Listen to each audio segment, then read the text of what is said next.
This government meeting is brought to you by Eastworks and our local cable subscribers.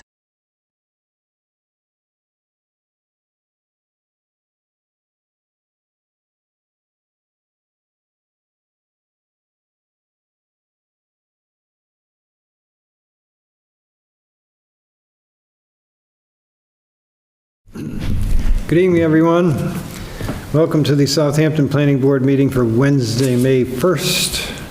We have a full board with the exception of Mark Darnold tonight, who is absent. First order of business is an A&R that's been requested by Timothy and Christine Blaze for White Loaf Road, map 40, parcel 13B. And here to present is Robert Oleksak from Heritage Engineering and Surveys.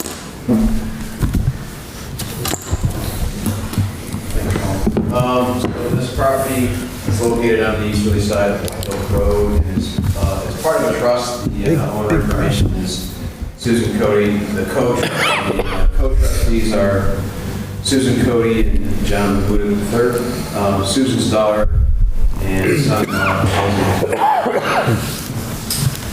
in the process of filing with the Board of Health and Conservation. It is parcel 1 out of a much larger piece. The area remaining is 41.2 acres. The approximate frontage remaining along the White Oak Road is 1,562 feet with additional frontage on Middle Road, so there's plenty of frontage and area remaining to keep it a conforming lot.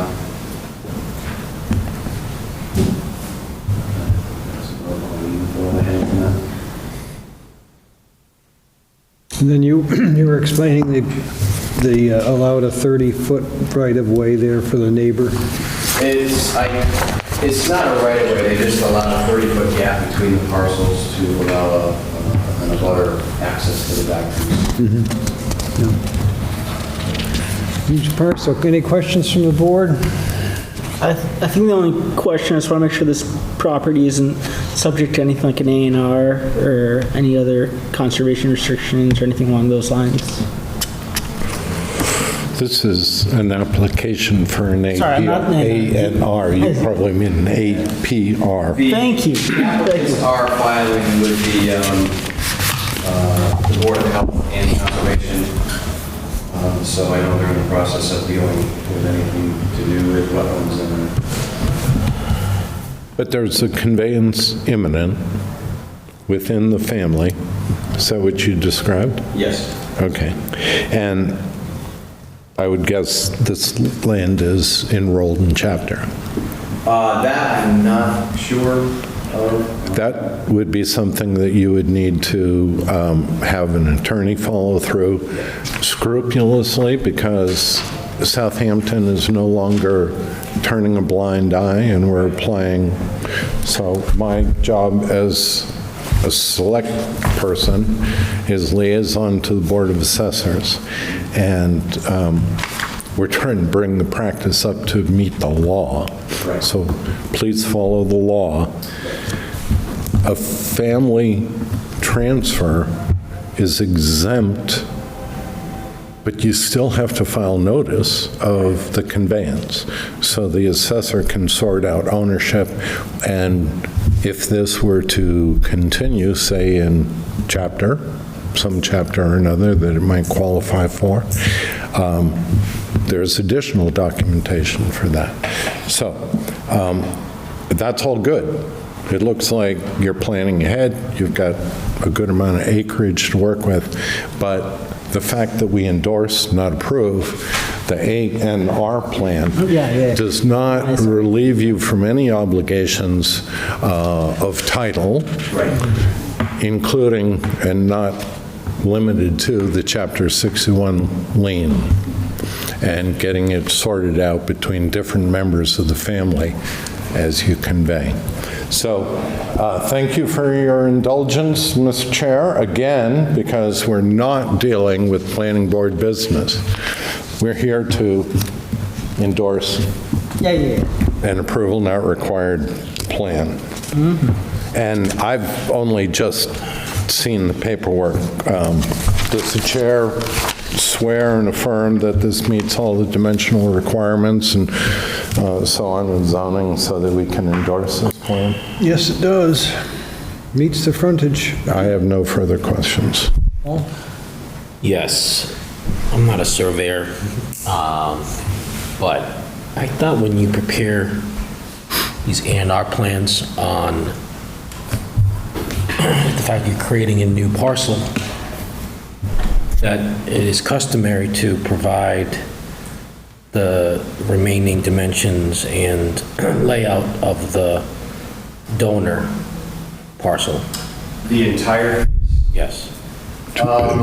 as long as you assure that there is sufficient frontage and area remaining to satisfy zoning requirements, has been our typical approach to it. I've seen other plans done that way, but I'm not sure if that's a strict requirement in this case. I see what you mean. Do we have the because scale you- requirement sometimes it's different always than stated 1 to on the 40? remaining acreage. Well, they identified the remaining acreage, but what's not clear, and I'm not trying to be a hard out here, but what I'm trying to get at is, you're showing a 30-foot gap here. It's not clear with this 30-foot opening, what parcel this belongs to. Yeah, this goes over the middle road here from Right, you know, but- from the locust, but you can't tell really. You can't tell if this 30-foot opening is the same subject as this, or how that's connected. So it is a little, I mean, I'm not trying, I don't know how this would, I don't know what technical review the county does when you record these, but that's my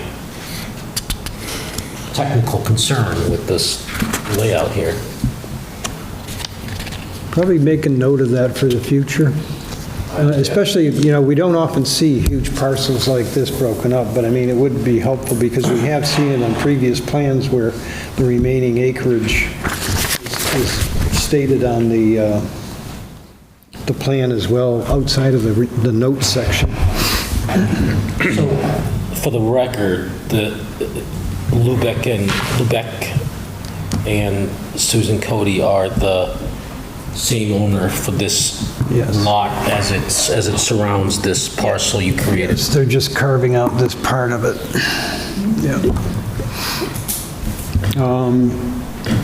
Christine Blaze is the daughter of these people, the one that is... Speak up, please. Christine Blaze, the applicant, is the daughter of Susan Cody. Great. That's why I mentioned that it may well be an exempt transfer under chapter, but that's not what we're here for. Is that your only concern? Meets all the other dimensional requirements. Okay. Is the 1:100 plan more standard? It does seem we're zoomed in pretty tight here. Well, it's just the scale of the site is quite, It's too, yeah, maybe, I think what you're getting at is it's kind of too focused on the, So the locust map doesn't show parcels, or does it? Oh, it does, but not ownership. But it does show that there's one parcel that wraps continuously around. That both abuts Middle Road and White Loaf. Yes, it does. I guess that does the trick there.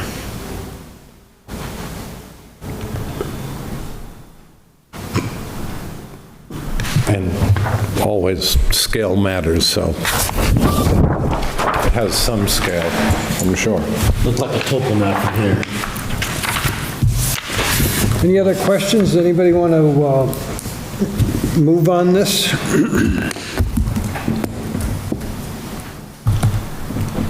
I'll move approval, rather endorsement of this approval not required plan for Lot 1 off of White Loaf Road with address to be determined. Do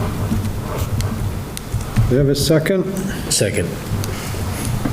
Motion made and second. Any other further discussion? All in favor? Aye. Aye. Aye. All right, before we close this out, Lisa Narkowitz also in the email she sent, your they're requesting the address for this parcel to be 31 White Loaf. That I was, believe so. that was her suggestion. So,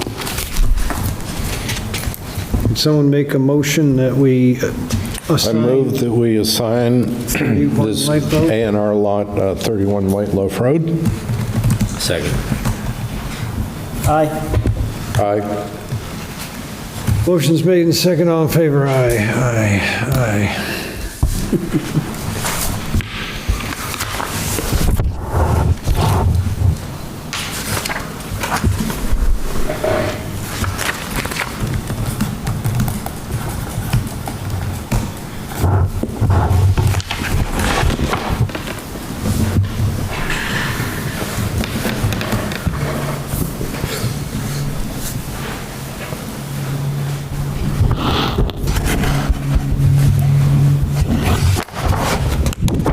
The Mylar one copy good for you?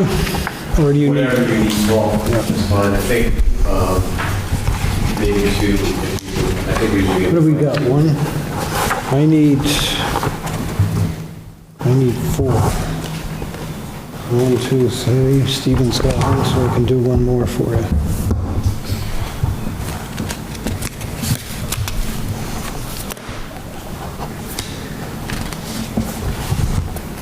All right, there's your 2 copies. Thank you for the feedback. We'll take that into consideration for future plans. Or reduce the scale on it. Yeah.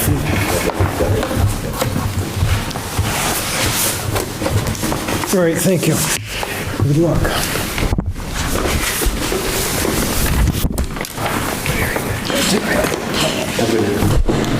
Good call, Paul.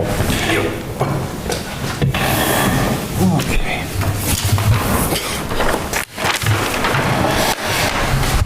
Where did these all go, Paul? Do you really want to? Registry. They all go to the registry, because nobody in town hall can find them.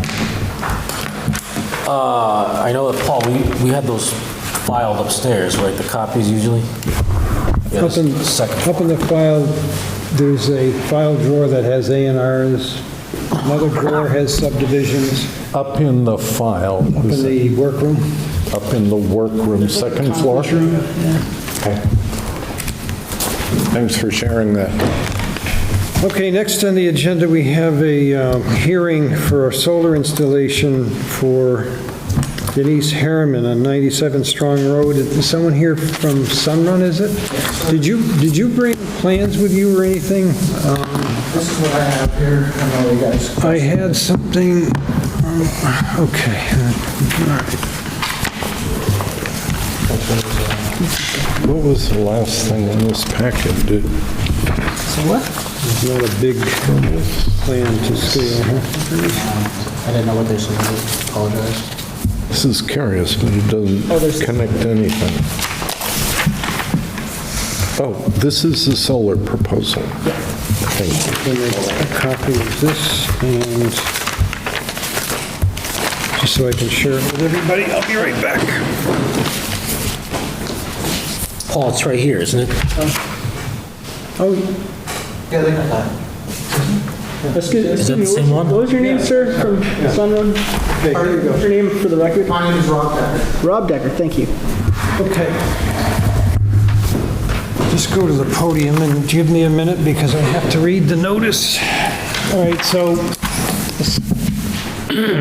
the application was filed, the permit fee was received, the abutters list was provided, and I did the mailing personally to the abutters. And here's the legal posting that was publicized and also the notice that the neighbors received. Pursuant to Mass General Chapter 40, the Southampton Planning Board will conduct a public hearing Wednesday, May 1st, 7 PM at Town Hall, 210 College Highway, to consider the application of Denise Harriman at 97 Strong Road for a ground mount solar installation, 10 kW or less, subject to the provisions of Article 7, Section 275 for solar generating facilities of the zoning bylaws. Anyone wishing information or to be heard on this matter should appear at the time and place noted above. And a copy of the application will be requested in advance of the town clerk's office or by email, planningboard@townofsouthampton.org. And it was published April 1st and 8th. Really?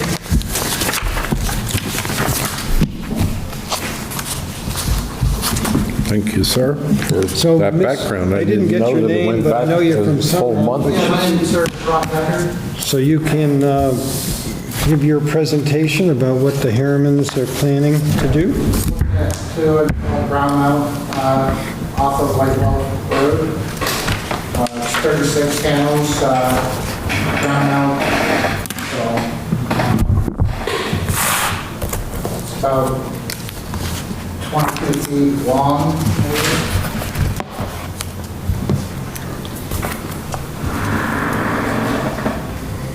Could be wrong.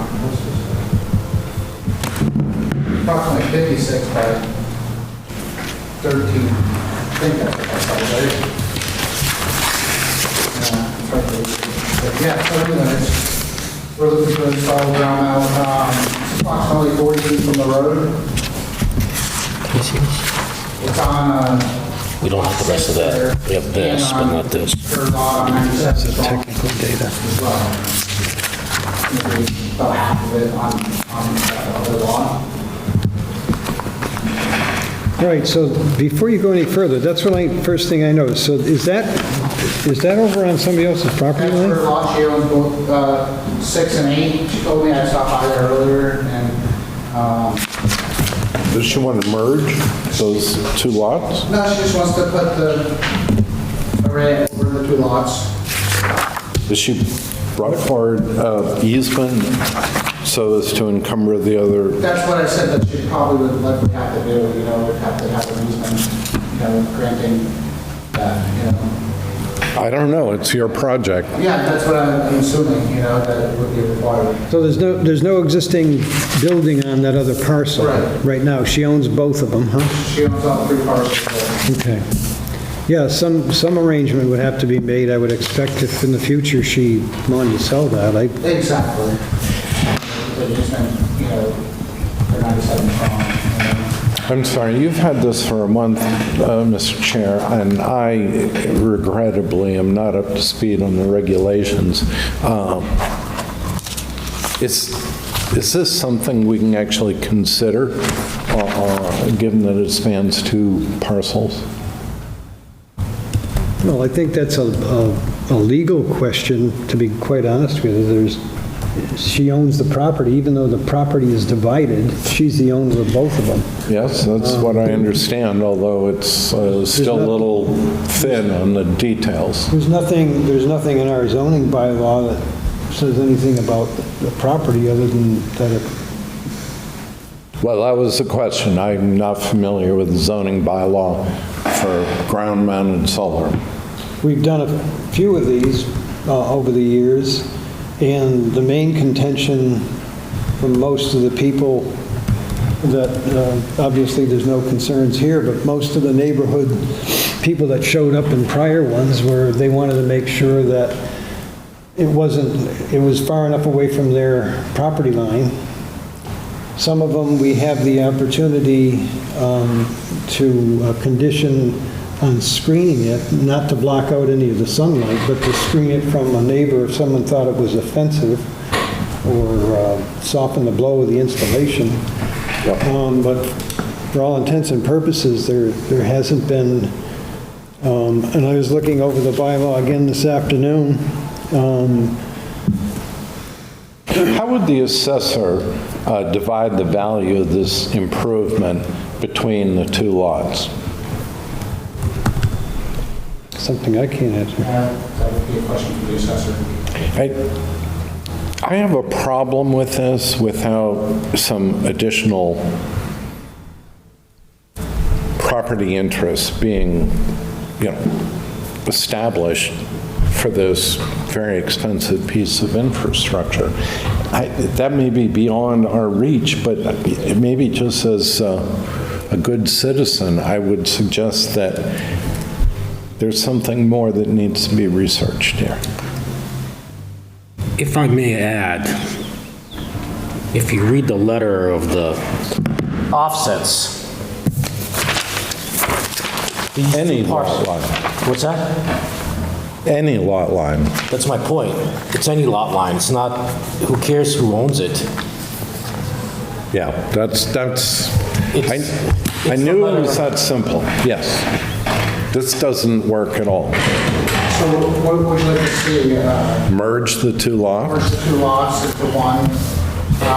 or you have to relocate X feet back from, She could do a division of land even, so she keeps one parcel, I don't know what. Yeah, but she can't, but her problem is, if she wants to keep it where it is now, if she reduces the lot that it's going to be on and shared with, she could be reducing the legal lot, Buildability. and it will be a non-conforming lot. But again, God only knows. Well, it's a pretty big lot. It's can't see the- it's 2 acres. I mean the frontage though, Paul. Oh, See, that it's one, No, you wouldn't. 150-ish. It looks like my binoculars are working here. seems like it's 150-ish. 160. Maybe, yeah. The other one's 130, so I don't know if they So if that was the case, then she could get away with it. how much frontage do you need for a legal lot? Well, according to this, if her other lot is 130, it's got to be 130. How the hell are you reading that? I can't, Paul, how are you doing this? I can see You it. might have a better version than the copy.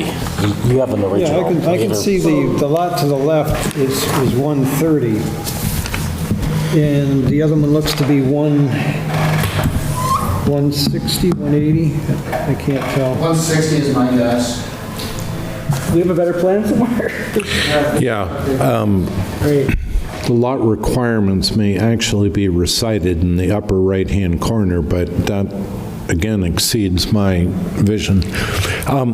With all due respect, I would suggest that you read the bylaw carefully and come back with a revised plan, and there'd be no prejudice that you submitted a plan that was completely out of line with our bylaw. Because in the bylaw, it's got to be 20 feet on each side and 20 feet from the rear. What's the front setback? And it cannot be in the front. No facilities are permitted between the front of the principal building and the front of the lot line. And where no building is located on the lot, the minimum front setback for the underlying zoning district shall apply. So whatever that zone is, the setbacks for that. You don't have a height issue because it's 15, they shall not exceed 15 feet. Oh, did they state that? Yeah, the panels cannot exceed 15 feet. No, in the technical drawings. Didn't check it. I don't think I saw that I don't think anywhere. it exceeds the 15 feet. You know, we really, Did you get the height? Mr. Chair, we have nothing here unless the applicant has more questions. I understand. Trying to, I appreciate you guys' time on this, and we'll talk to the homeowner and see what- There are some choices, I think you could do a little carve-out, potentially, from that other lot and meet the setbacks without reducing the front, but you have to take that to a surveyor and an attorney, and that's... well, he doesn't, but she does. Well, I don't mean to give you either legal or financial advice, except that I believe there's a solution here. So this is what's going to happen. I'm going to continue this Okay. because it's open, and otherwise, if we table it or do something else with it, then you have to go through the process again with a hearing and publication. So I'm going to keep it open, and it can remain open for a certain amount of time before then it's put to bed. Weekly or monthly? We meet twice a month. So, and then on your return, not only the information about the lot, but at least a larger plan. I was thinking that. To scale. I thought you may have one, so I apologize. I have only what you sent me via email, which is this. Yeah. That's all got to be provided by the, the property Thank you, owner. sir. Well, there's a couple other things that I think we typically see. Usually with these plans, there is, given that it's a ground mount and it's so close to a new frontage that might be on White Loaf, we typically want to see what screening or what natural screening there is from the street side, because the intent... Take some photos. Yeah, so the intent usually is to have these, when we do these ground mounts, not to put them on the front of a building lot, to put them in the back.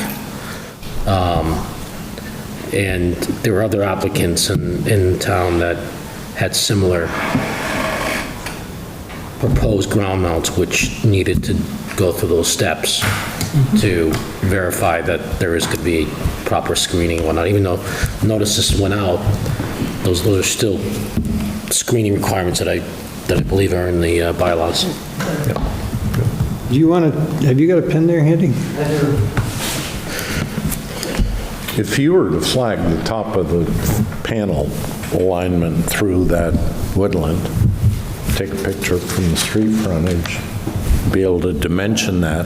In the zoning bylaws, it's chapter 275-7.6. And that gives all the information you'll need. Now, I'm going to continue this to 15th of May unless if you can't get things together in 2 weeks, knowing the applicant, you can tell me that's too short a time, and the next meeting after that will be June 5th. So what's your pleasure?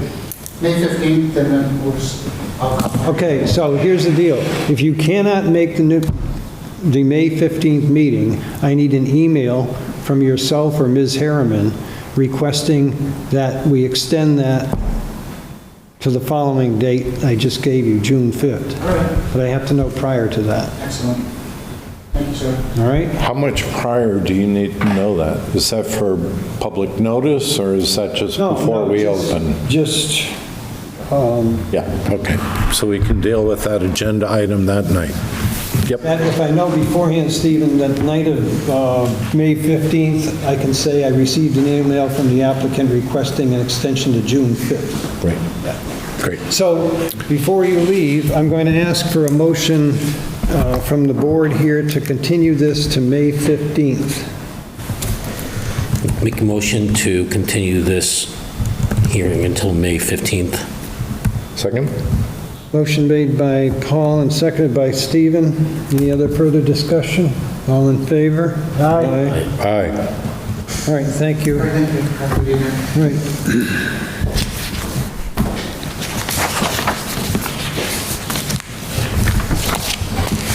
Oh, I might have a conflict that night. That's all right, because it's continued, I'll have Mark. Yes. Mark, if Mark's here, he'll be able to weigh in on it. Yeah. If there was, he'll probably have to view the, he'll probably have to view the tape of it, just Yeah. for the discussion we had, and he'll be in on it.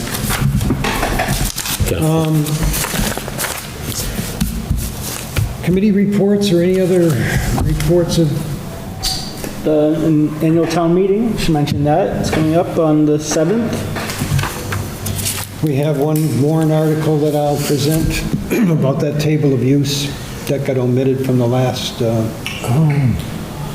Is this special permit, site plan review? no, that we haven't addressed yet. When we revised the zoning before last year's town meeting, Yeah. regarding multifamily in any district, duplexes, blah, blah, blah. There was a Yep. bunch of multifamily offerings there that we did, that we incorporated into the Text. new language in the text. But the table of use contents chart did not get, for some reason or other, it got omitted. So the language and the regs are in there, but not the table of use Yeah. for reference. So now. So there's a housekeeping thing that nonetheless needs Right, town but meeting. it still needs to be approved. So. Let's do it. Other than that, other committee reports from anybody? Well, Dan passing it off too gently. We're in public session.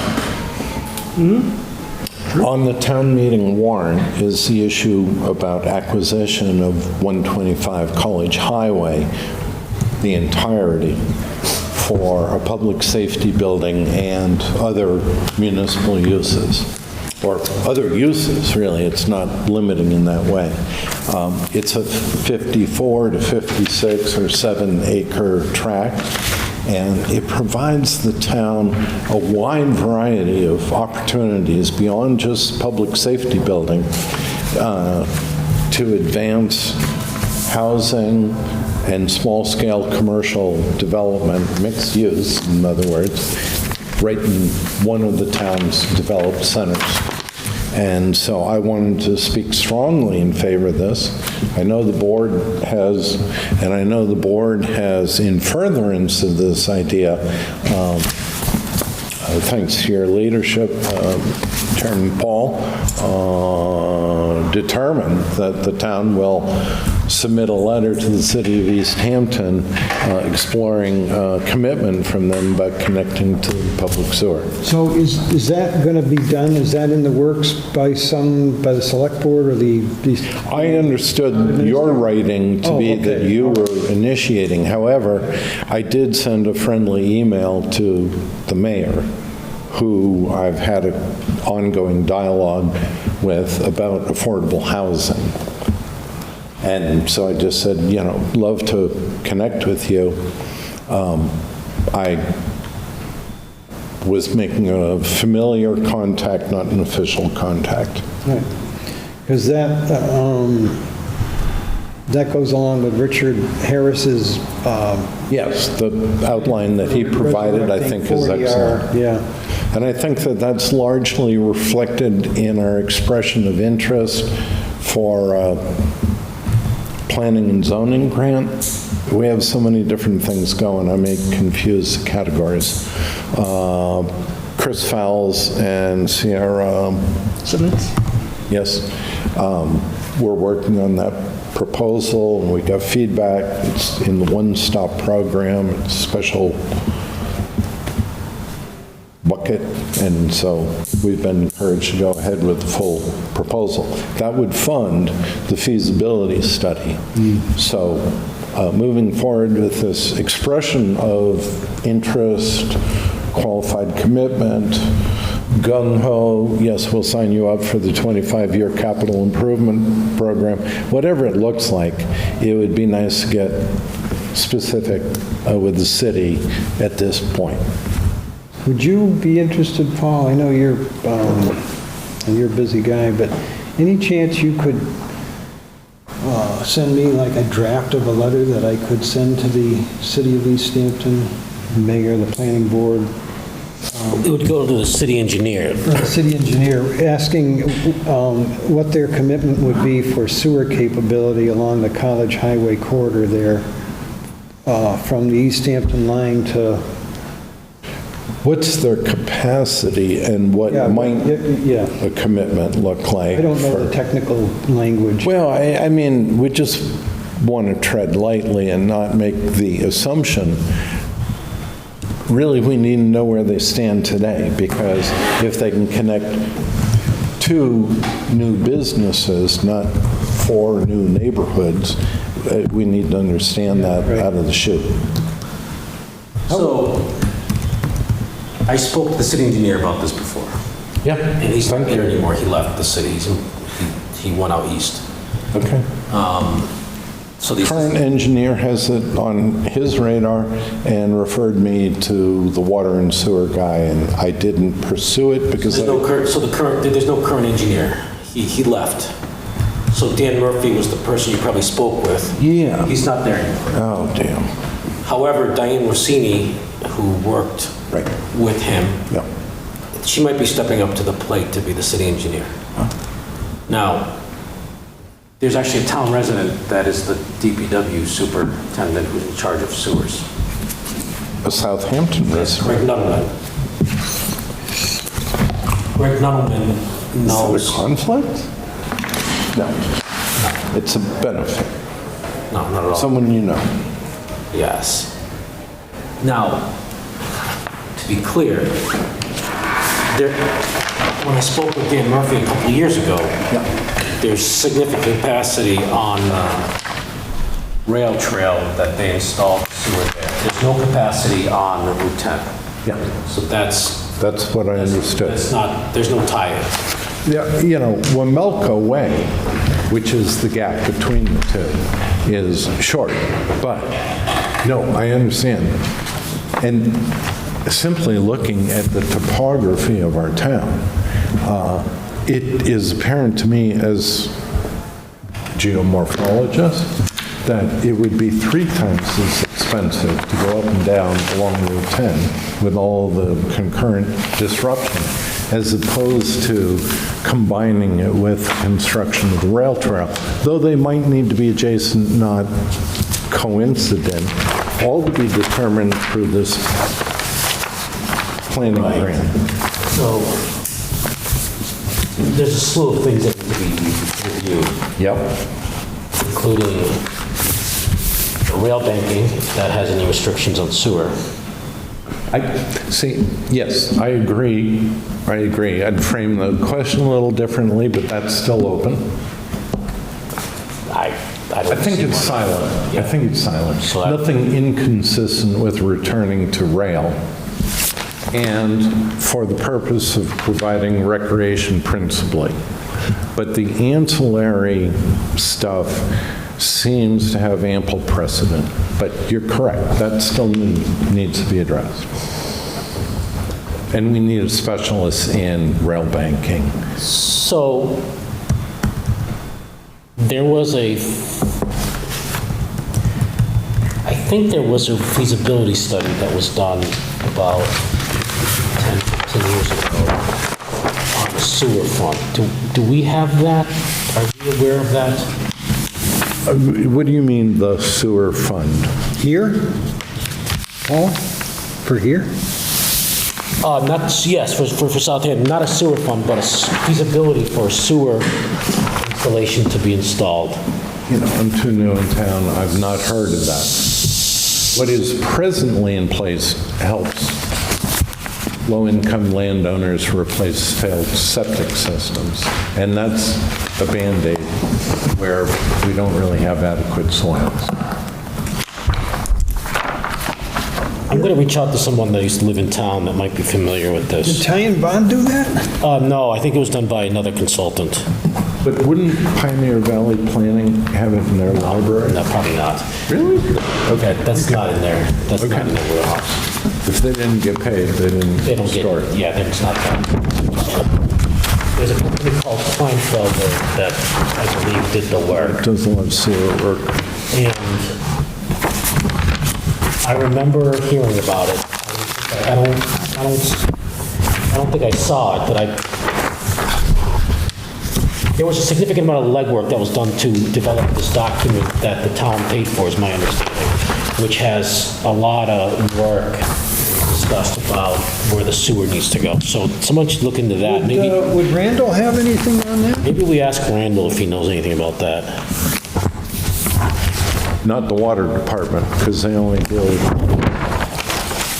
But if we ever went forward, who's going to manage the intents? Who is the water superintendent now? Brett or Brent? I'm sorry, I can't remember his last name. I'm gonna,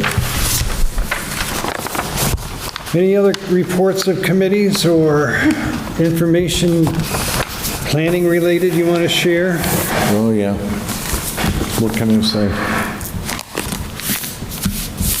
Well, generally, the Open Space Committee failed a quorum this last month, and I regrettably was one of those who was absent without excuse.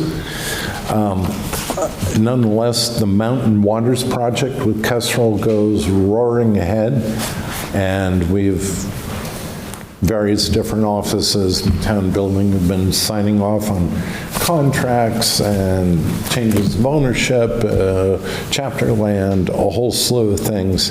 And as with any multi-landowner project, there's going to be one or two that slip, and we're beginning to process that and evaluate our backups. So stay tuned. This is definitely at the confidential level, except at that sort of high level. So I think there were, do you remember, 10, 12 landowners involved in total, and right now we just have one that has found the terms of the conservation restriction to be too tight, but might come back again. I'm always hopeful. Thank you. I have a bill to pay for the Daily Hampshire Gazette. I and that- move approval of the warrant for the Hampshire Gazette. For $33.94, and that was for this solar ad that was run from this company that just we heard. So I'm looking for a motion so I can pay that. Yes, sir, so moved. Second. Motion by Stephen, second by Paul. All in favor? Aye. If there are no other, Move adjournment. my sentiments exactly. You guys want to stay here? Do I have a second? Second. All right, thank you, gentlemen.